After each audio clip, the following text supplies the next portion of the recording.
Bismillahirrahmanirrahim. Assalamualaikum warahmatullahi wabarakatuh. Sahabat setia dimanapun berada, pada kesempatan hari yang berbahagia ini saya coba untuk mengulas sedikit terkait tentang awal mula konflik Israel-Palestina yang hari ini merupakan isu hangat tentang bagaimana gencatan senjata, bagaimana kekejaman, bagaimana hiruk pikuk terjadi negara adidaya yang ditopang oleh kekuatan-kekuatan antek-antek serta asing-asing itu. Sahabat setia dimanapun berada, sebelum mendengar lebih jauh terkait tentang asal muasal konflik Israel-Palestina, saya berharap sahabat semua tidak bosan-bosan memberi subscribe, like, and share agar apa yang bisa saya sampaikan ini menambah wawasan dan keilmuan kita untuk menganalisa mengapa harus terjadi pertikaian yang tiada hentinya. Sahabat setia dimanapun berada, negara Palestina ini dikelilingi oleh sungai tengah atau laut tengah dengan sungai Yordania. Kemudian sebelum Palestina ditakluk oleh kaum muslim pada tahun 597 sebelum Masehi, bagaimana orang-orang Yahudi diusir dari, ke Babel oleh orang Persia karena wilayah Yerusalem ini dikuasai oleh orang-orang Persia ketika melawan Romawi. Bagi Yahudi, wilayah yang terletak di wilayah Laut Tengah ini sangat suci. Bagi kaum muslim begitu juga, bahwa Masjid Al-Aqsa ini merupakan masjid tempat persinggahan Nabi Muhammad SAW sebelum ke Sidratul Muntaha untuk mendapat titipan kewajiban solat 5 waktu. Sehingga bagi kaum muslim, bagi Islam, bahwa Masjid Al-Aqsa ini merupakan masjid bersejarah, masjid kesuci. Al-Aqsa ini merupakan tanah suci yang ketiga setelah Mekah dan Madinah. Sehingga orang Islam dan kaum muslim tidak takut mati untuk mempertahankan tanah Palestina. Terlebih lagi ini tentang Masjid Al-Aqsa itu. Bagi orang Yahudi, bahwa di bawah Masjid Al-Aqsa itu terdapat yang namanya Kuil Salamun atau Kerajaan Sulaiman. Sehingga mereka membuat terowongan, mereka membuat tembok yang terpanjang di dunia. Begitulah mereka menganggap bahwa tanah Yerusalem ini tanah bersejarah bagi mereka. Begitu juga orang Kristiani. Namun sebelum kita membahas tentang begitu perebutan tanah Yerusalem ini terhadap 3 agama besar, sahabat setia dimanapun berada, kembali kita mengulas tentang tahun 597 sebelum Masehi. Orang-orang Yahudi yang diusir ke Babel, kemudian pada masa Raja Kirus Agung mengizinkan membangun kembali pada masa kerajaan Romawi untuk membuat orang-orang Yahudi tidak senang. Kemudian pada tahun 63 Masehi, dalam waktu 3 tahun meletuslah perang pertama. Bagaimana orang Yahudi melawan Romawi. Kemudian akhirnya Romawi berhasil menang. Orang-orang Yahudi setelah itu angkat kaki dari tanah Yerusalem. Di bawah kekuasaan Romawi ini dan Bizantium hampir 600 tahun lamanya, pada masa tahun 637 Masehi, masa Islam menaklukkan di wilayah Suriah. Pasukan muslim mendekati wilayah ini di bawah kekuasaan Khalid bin Walid dan Amr bin As. Kemudian pada saat itu selaku penanggung jawab itu adalah Wiskop, kepala gereja Yerusalem, sekaligus perwakilan Bizantium, yaitu Uskup Syafriunus.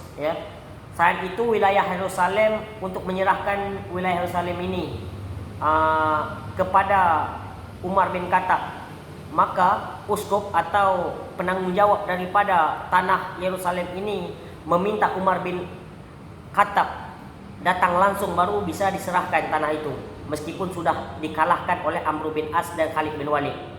Sahabat setia dimanapun berada, lalu kemudian apa yang terjadi? Datanglah Umar bin Khattab untuk mengambil titah hadiah tanah ini dari Waskop selaku kepala gereja Yerusalem. Kemudian mendengar hal itu, dengan kehadiran Umar bin Khattab maka diserahkanlah, sehingga Umar bin Khattab menjamin bahwa tidak ada pertikaian di tanah Yerusalem ini. Kemudian membenarkan orang Yahudi membangun gereja, orang Kristiani membangun gereja, orang Yahudi membangun ibadahnya dengan posisi yang damai. Namun orang Yahudi masa itu sudah diusir ke Dibel. Pada saat itu, sahabat setia, kita ketahui bersama tentang bagaimana Umar memberikan jaminan untuk Yerusalem itu, tentang hidup damai, aman. Namun hari berganti hari, tahun berganti tahun setelah itu, di bawah kepemerintahan Mehmed V, kekaisaran pun untuk bersekutu bersama Jerman melawan Inggris dan Prancis. Ini tanah Palestina, tanah Yerusalem ini di bawah kekuasaan Mehmed V, bersekutu dengan Jerman untuk melawan tentara Inggris dan Prancis. Kesempatan ini digunakan oleh dua kelompok besar pada saat itu politik, ya. Namanya kelompok nasionalis Arab dan kelompok Zionis. Pada saat terjadi peperangan ini, maka kelompok nasionalis Arab punya misi bagaimana untuk mendeklarasi mekarnya bangsa-bangsa Arab. Namun berbeda dengan misi kaum Zionis. Zionis misinya adalah bagaimana menyebarkan agama Yahudi kembali ke tanah Yerusalem itu.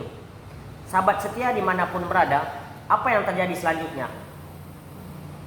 Terjadilah perjanjian di bawah naungan koresponden bersama Inggris di Mesir bernama Said Hussein bin Ali dengan mahen koresponden melalui surat menyurat pada tahun 1914, tahun 1915. Selama setahun ini Said Hussein bin Ali bersama mahen koresponden melakukan balasan surat terkait tentang perjanjian, ya.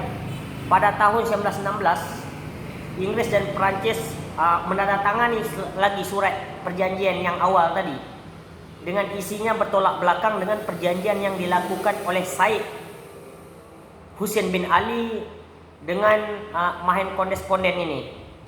Di dalam isi suratnya rupanya mereka membagi wilayah kekuasaan Arab di bawah kekuasaan Turki Ortodok pada 2 November 1917. Pada masa itu ada suratnya, masih ada, ya. Perjanjian Inggris akan mengupayakan Palestina menjadi rumah bagi bangsa Yahudi. Ini dipoleskan daripada perjanjian awal tadi. Kemudian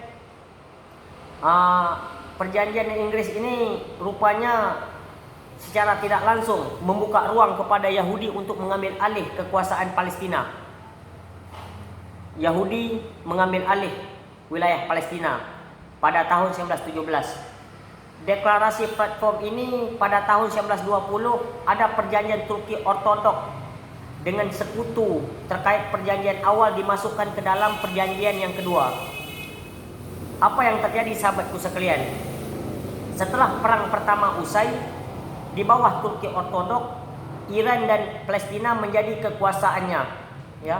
Kemudian Palestina dibagi menjadi dua. Ada belahan timur menjadi Transjordania, kemudian di belah timurnya lagi itu menjadi tetap menjadi negara Palestina, namanya Palestina. Kemudian yang kita ketahui bersama, melalui surat mandataris Inggris di bawah kekuasaan Inggris inilah orang-orang Yahudi berbondong-bondong datang ke Yerusalem. Pada saat itu Eropa terancam oleh kekejaman Hitler. Di tanah Eropa nyawa ini ribuan melayang kaum Yahudi ini dengan kekuasaan Hitler. Sehingga pada tahun 1919 kemudian sampai tahun 1926 orang-orang Yahudi mengambil kembali tanah Palestina di bawah kekuatan Inggris untuk membangun negara Israel. Inilah munculnya, ya, padahal tanah Palestina dikuasai oleh kaum muslim itu lebih kurang 600 tahun lamanya. Namun melalui kerjasama antara Said Hussein bin Ali dengan Yaqub ini, sehingga terjadi definisi lain lagi.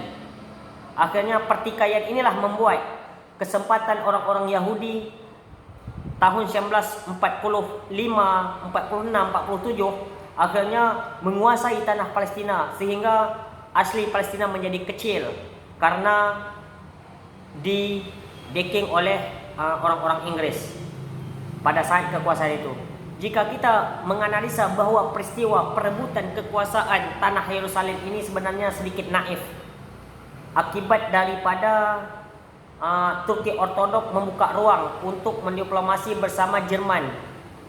Kesempatan ini digunakan oleh kaum Yahudi untuk datang kembali ke tanah Yerusalem untuk mengambil alih secara tidak langsung. Ini sejarah pahit. Padahal yang kita ketahui bersama, di bawah kekuasaan Mehmed V sebelum itu 600 tahun lamanya itu di bawah pegangan kaum muslim. Ini menjadi pelajaran terhangat bagi kita semua bahwa dulu tanah Yerusalem ini adalah tanah takluk kaum muslim di bawah naungan Umar bin Khattab, kekuatan Amr bin As dan Khalid bin Walid. Namun hari ini tanah Palestina hanya sedikit saja tinggal diambil oleh kaum Yahudi, didekking oleh orang-orang Inggris. Ketika Eropa berhasil menghancurkan kaum Yahudi masa itu dan Yahudi melarikan diri ke Palestina. Sebenarnya bagi kaum Yahudi, tanah Palestina adalah tanah penyelamat pada dirinya ketika dia dimusuhi atau dibunuh atau dizalimi oleh Hitler pada saat itu.